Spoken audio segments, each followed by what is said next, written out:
I loved him, and he was a functioning human being, and we had a good life in a lot of ways. You know, we had a family. I was just in disbelief that it could be happening. His texts and emails and phone calls became more frantic. You know, if he texted me and I didn't text him right back, I would get a barrage of texts or phone calls, and if I didn't answer the phone, there were threats. You better answer the phone, you better, it's always you better. I just felt trapped. Fear is really an absence of freedom to me.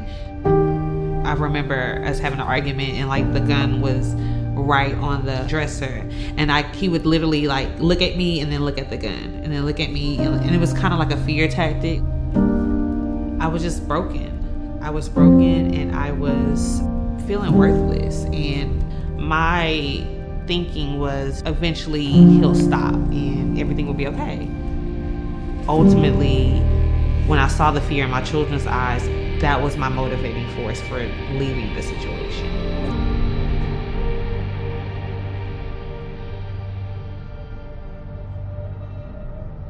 Abusers can take so much from you, financially, mentally, physically, but they can't take your future.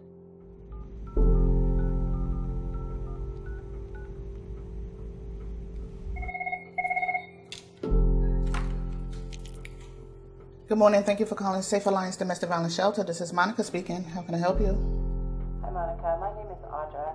I wanted to call because my abuser, he's escalating again, and I'm afraid to go back to the court system to ask for a new restraining order. I'm embarrassed and kind of ashamed, and I just wanted to call and talk to someone about it. Well, first off, what you're doing right now is definitely a brave honor to yourself as well as your family. It took 1.5 years for me to make that call. As soon as the operator answered the phone, I felt like she just wrapped her arms around me and reminded me that I deserved to live a life without harassment and fear, and that I should keep fighting for myself. What the people at Safe Alliance do, that changes lives, that saves lives. That gives people the strength to continue moving forward in their life, and also just bringing awareness to those victims and survivors of all the other resources there are out there for them. I really rebuilt my life here. The classes, the counseling, there was counseling for the children. We got training on resumes and jobs, and there were people who would allow us to see that there is hope after this. To me, Safe Alliance was a lifeline and still is. I had no idea how much time and effort and money it would take to get a restraining order in place, to get a custody agreement in place. That's why I wish I had called earlier, because I think once you walk in the doors of Safe Alliance, you have that support. So one thing I really would like people to know about domestic violence, about sexual assault, is that it really could be anyone. It could be your mother, it could be your sister, it could be your aunt. It really transcends race, it transcends gender, it transcends class.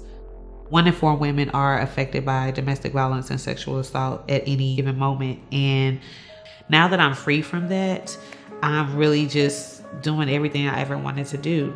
I graduated with my bachelor's, and I'm also working on a master's and simultaneously working on a doctorate. And when I'm not doing all those wonderful, great things, I'm being a full-time engaged pregnant mother.